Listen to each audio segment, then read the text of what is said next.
वचन दिले तू मला. आजचा 5 जूनचा भाग खरंच खूप जबरदस्त आहे. कारण आता सगळ्यात मोठा ट्विस्ट आला आहे. इन्स्पेक्टर मानेंची भेट घेतल्यानंतर सुद्धा ऊर्जाला काहीच क्लू मिळालेला नसतो आणि त्यातच तिला विक्रांत सुटतो की काय अशी भीती वाटत असतानाच तिची भीती खडी ठरली. कारण हर्षवर्धनने इन्स्पेक्टर मानेच्या वाईट काळाचा फायदा उचलून त्याच्या घशात पैसे कमवून विक्रांतची सुटका केली.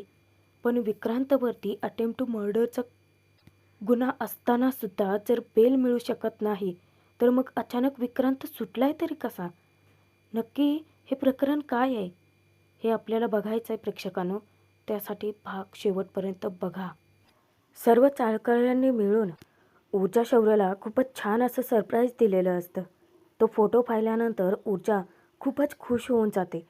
कारण त्या फोटोवरती आमची मुलगी आमचा सन्मान असं नाव लिहिलेलं असतं, ऊर्जाचं नाव असतं. ऊर्जाला ते सरप्राईज गिफ्ट इतकं आवडलेलं असतं, मनापासून ती चाळकरांचे आभार मानते. आता दळवी काकूचा मोर्चा वळतो तो म्हणजे पद्माकडे. त्या जेव्हा पद्माचं नाव घेतात तेव्हा पद्माला थोडंसं टेन्शन येतं. त्या चायचुईला आदेश सोडतात. आता चायचुई तिच्यासाठीचा सुद्धा सरप्राईज गिफ्ट घेऊन येतो. पद्मासुद्धा खूपच भारावून जाते. ती विचारते की माझ्यासाठी मला तिला काय बोलावं सुचत नसतं.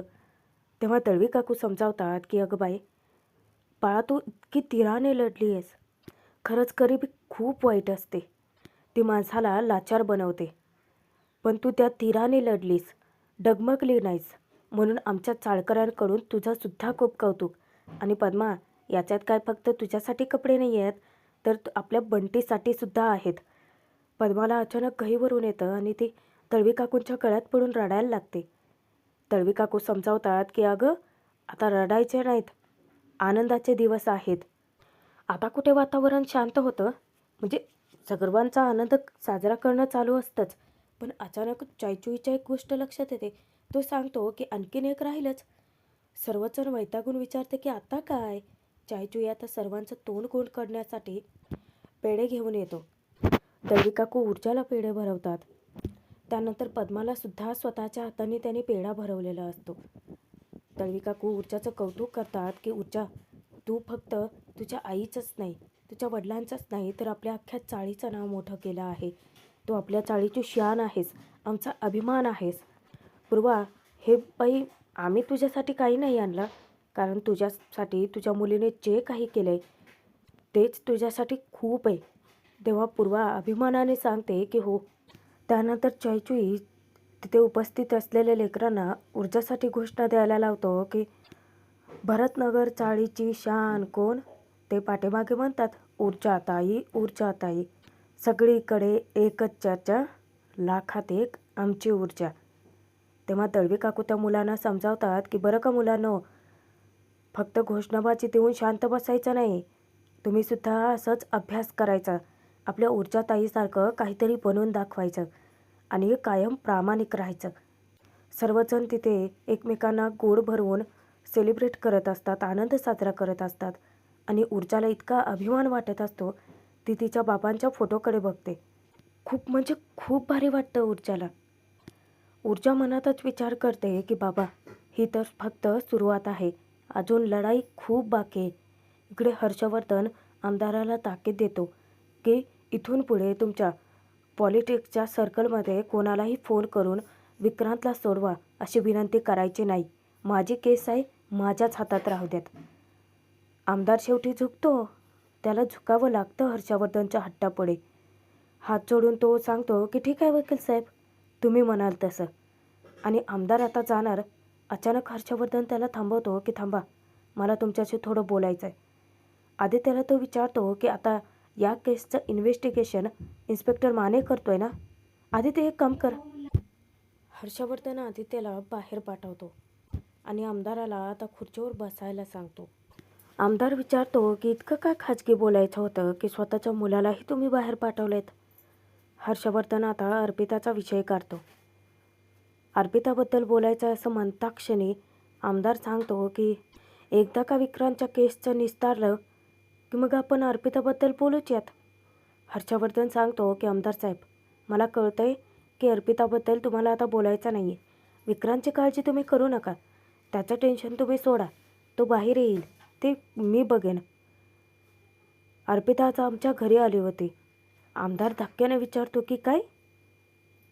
नंतर अर्पिता तिथे काय काय बोलली, शौर्यला तिने कशी मिठी मारली, तेही सगळ्यांच्या समोर लग्नाचा विषय काढत होती. हे सगळं हर्षवर्धन आमदाराच्या कानावर घालतो. इतकंच नाही आमदार साहेब, याच्या आधी 2-3 वेळा अर्पिता आमच्या घरी येऊन गेली. आमदार आता विचार करतो की पण सुवर्णा मला काही म्हणालीच नाही. हर्षवर्धन सांगतो की तुम्ही विक्रांतच्या केसच्या कामात बिझी होतात म्हणून कदाचित सांगितलं नसेल तुम्हाला. पण आमदार साहेब, आता अर्पिताकडे जरा जास्त लक्ष देण्याची गरज आहे. आमदार सांगतो की काय आहे, शेवटी लेकरूच आहे हो ते. इकडे ऊर्जाच्या घरी सर्वजण खूप खुश असतात. पूर्वा मनाने आनंद साजरा करते की चला, म्हणजे आज किती छान योगायोग जुळून आला नाही का. म्हणजे ऊर्जा मांडव परतण्यासाठी परत आली आणि येताना आनंदाची बातमी घेऊन आली. पद्मा विचारते की पण हे काय असतं? ज्या वेळेला दळवी काकू सांगतात की लग्नाच्या विधीमध्ये मांडव परतण्याची ही शेवटची विधी. आता पूर्वा पद्माला त्याचं महत्त्व समजावून सांगते की अगं, ज्या लग्न मंडपामध्ये मुलीचं लग्न झालेलं असतं ना, तिथेच ते लग्न निर्विघ्नपणे पार पाडावं यासाठी ज्या देवतांना आवाहन केलेलं असतं, तिथे येऊन त्या देवतांचे आभार मानायचे असतात. पद्मा विचारते की पण आता तर मांडवच नाही आहे. त्यावर सगळ्यांनाच हसू येतं. दळवी काकू समजावतात की अगं, हल्ली इतके दिवस मांडव कोण ठेवतं? ह्या सगळ्या विधी आपण आपल्या मनाच्या समाधानासाठी करायच्या. आणि ऊर्जाचं लग्नच काय, केससुद्धा निर्विघ्नपणे पार पडली आहे. दळवी काकू ऊर्जाला विचारतात की आता आलीच आहेस तर काही दिवस राहशील ना? तेव्हा शौर्य म्हणतो की ऑफकोर्स, तशी कमिटमेंट केली आहे मी तिच्यासोबत. ती हवं तितके दिवस राहू शकते. पण अचानकच ऊर्जा नकार देते की नाही शौर्य, आई प्लीज समजून घे, या वेळेला नको. तेव्हा पूर्वाला काही हरकत नसते. ती म्हणते की ठीक आहे, नंतर तुला जेव्हा कधी राहायला यावंसं वाटेल तेव्हा तू आवर्जून राहायला ये. पण पद्मा, आज काय मी तुला घरी जाऊ देणार नाही या, तू इथे राहायचंच आहेस. पद्मा हसत म्हणते की हो काकू, मी थांबणार आहे तुमच्यासोबत. दळवी काकूला थोडंसं टेन्शन येतं. ती विचारते की अगं पण पूर्वा, आता ही राहायचंच नाही आहे म्हणते तर बाकी सगळं कसं करायचं? पण पूर्वाने यावर तोडगा काढलेला असतो. दळवी काकूला ती सांगते की मला माझ्या मुलीचा ना स्वभाव माहिती आहे. तिचा ना काही भरोसा नसतो. आणि त्यानंतर कपाटातून शौर्य ऊर्जासाठी जे गिफ्ट्स आणलेले असतात त्यांच्यासाठीचे कपडे पूर्वा काढून दळवी काकूंच्या हाती टेकते. दळवी काकू, शौर्य, ऊर्जा दोघांनाही तिलक लावून घेतात आणि दोघांचेही कपडे, दोघांचेही गिफ्ट्स त्यांच्या हाती सोपवतात. आता शौर्य थट्टा करत म्हणतो की वा वा वा वा, ऊर्जा, जर सतत असे गिफ्ट्स मिळणार असते ना तर मी परत परत लग्न करायला तयार आहे. त्यावर सर्वजण हसत सुटतात. त्यानंतर ऊर्जा शौर्याला खुणावते. तेव्हा दोघेही पूर्वाचा आशीर्वाद घ्यायला जातात. त्यानंतर दोघेही दळवी काकूंचे सुद्धा आशीर्वाद घेतात. आता शौर्य ऊर्जाला घरी जायचं असतं. त्यावेळेला दळवी काकू म्हणतात की पाहते ना पूर्वा, मुलगी माहेरी आली आणि जर का तिला सासरी जायचा वेळ लागला ना तर समजून जायचं की सासरी अगदी ती सुखात आहे. पण अचानकच ऊर्जाला धक्का बसतो, कारण तिला जहागीरदारांच्याकडचे प्रसंग आठवतात की हर्षवर्धनने कसा तमाशा केला, तेही पत्रकारांच्या समोरच. एवढंच काय, ऊर्जाने बनवलेलं जेवणसुद्धा त्याला खायचं नाही म्हणून तो उपाशी राहिला आणि त्याच्यामुळे अख्खं घरसुद्धा. इकडे आमदार पुन्हा अर्पिताच्या लग्नाचा हट्ट धरून बसतो. हर्षवर्धनला तो सांगतो की अर्पिताचं ठीक होणं आता फक्त तुमच्याच हातात आहे. एकदा का शौर्य आणि अर्पिताचं लग्न झालं की मग अर्पिता ठणठणीत बरी होणार. हर्षवर्धन सांगतो की हे इतकं सोपं नाही आहे. आमदार त्याला म्हणतो की पण फार कठीणही नाही आहे. आमदार तिथे सरळ हर्षवर्धनला सांगून टाकतो की आता तुम्हीच मनावर घ्या आणि लावून टाका लग्न.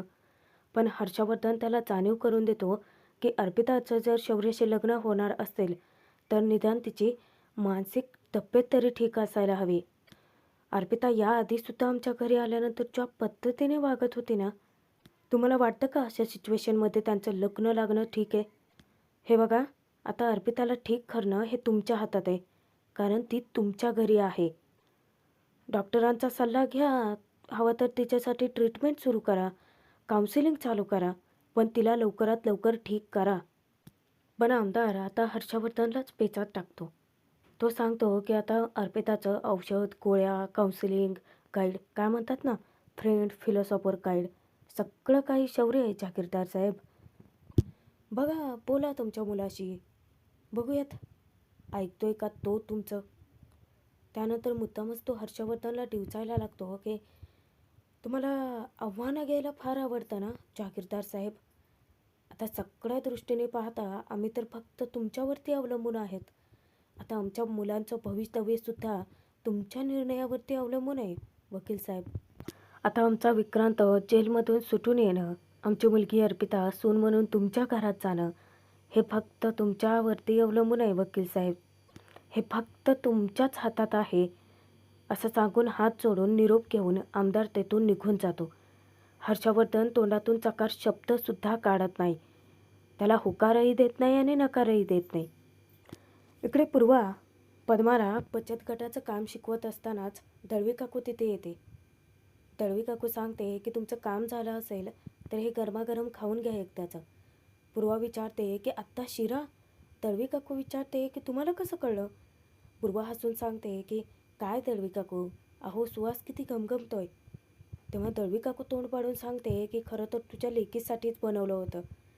पण काय, तुझी लेक शेवटी पायाला भिंगरी लावूनच येते ना. तिने नाही खाल्लं पण तुम्ही तरी खा. अगं पद्मा, घे, तोंड गोड कर. आता केस जिंकली आहेस ना तू. तेव्हा पद्मा म्हणते की काकू खरंच किती गोड आहात तुम्ही.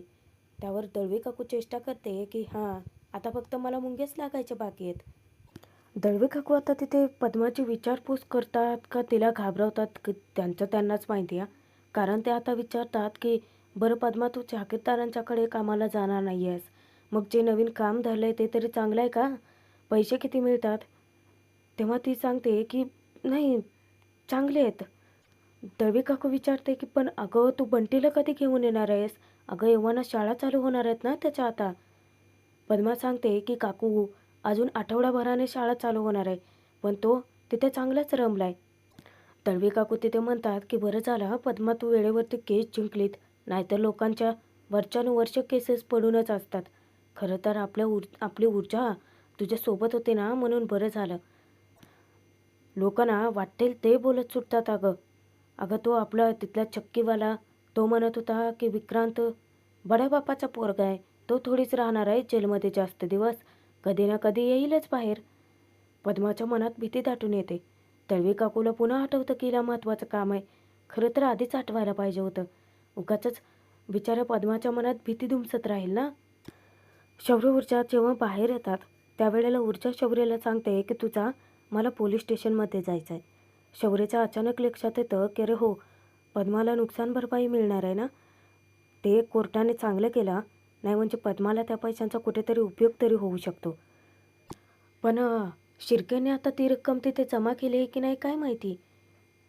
नाही म्हणजे आम्ही इतकी रक्कम देणार नाही वगैरे असं काही अपील केलं असेल तर. तेव्हा ऊर्जा खात्रीशीर सांगते की नाही, ते तसं अजिबात करणार नाहीत. कारण शिर्केसारख्या माणसाला 5 लाख रुपये ही काही जास्तीची रक्कम नाही आहे. त्याच्यासाठी फक्त त्याचा मुलगा जास्त महत्त्वाचा आहे, कारण तो सध्या कस्टडीमध्ये आहे. मग आता शौर्य सांगतो की ठीक आहे, मी तुला आणि पद्माला पटकन ड्रॉप करतो. ऊर्जा सांगते की नाही नको, मी एकटीच जाते. शौर्य विचारतो की अगं पण रक्कम तर घ्यायची असेल तर पद्माची सही लागेल ना, तिच्या सहीशिवाय ते पैसे मिळणार नाहीत. ऊर्जा सांगते की नाही, त्याआधी मला एक महत्त्वाचं काम करायचं आहे.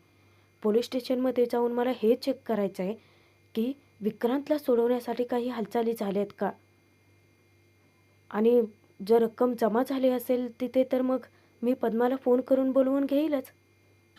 मला पद्माच्या पैशांचे टेन्शन नाही आहे आता. शौर्य, विक्रांतला सोडवण्यासाठी त्या लोकांनी नक्कीच हालचाली चालू केल्या असतील आणि या सगळ्या प्लॅनमध्ये हर्षवर्धन जहागीरदारसुद्धा सामील असू शकतात. तेव्हा हर्षवर्धनचं नाव घेता याची खात्री तर शौर्यालाही असते. प्रेक्षकांनो, भाग संपतोय, पण पुढील भागात मोठा ट्विस्ट आला आहे. कारण ऊर्जा शौर्याला सांगत असते की हे बघ शौर्य, मी इन्स्पेक्टर मानेंना खोदून खोदून विचारलं की आमदार शिर्केंनी विक्रांतला सोडवण्यासाठी काही हालचाली केल्या होत्या का? तर ते शेवटपर्यंत नाहीच म्हणत होते. शौर्य, मला नक्कीच इथे काहीतरी गडबड वाटते. शौर्य, असं जर का झालं ना, तर मग त्या विक्रांतला अचानक बेल मिळू शकते. काहीही होऊ शकतं आणि ऊर्जाची भीती खरी ठरते. हर्षवर्धन मानेच्या सिच्युएशनचा फायदा उचलतो. मानेच्या घशात तो पैसे कोंबत असतो त्यावेळेला माने हात जोडून ते काम नाकारतो. पण आता तो फायदा उचलतो मानेच्या वाईट काळाचा. तो विचारतो की आई आजारी आहे ना तुझी, तिच्या ऑपरेशनसाठी पैसे लागणार आहेत ना, हे पैसे घे आणि विक्रांतला सोड. आता विक्रांतला सोडलंय त्याने जहागीरदार असोसिएशनमध्ये येऊन आमदाराची भेटसुद्धा घेतली आणि ऊर्जाची भीती खरी ठरली आहे. पण हे सगळं नक्की घडतंय तरी कसं? जर अटेम्प्ट टू मर्डरचा केस फाईल झाली तर मग विक्रांत सुटूच कसा शकतो? हे नक्की काय गौडबंगाल आहे प्रेक्षकांनो? आपल्याला आता पुढील भागातच समजणार आहे.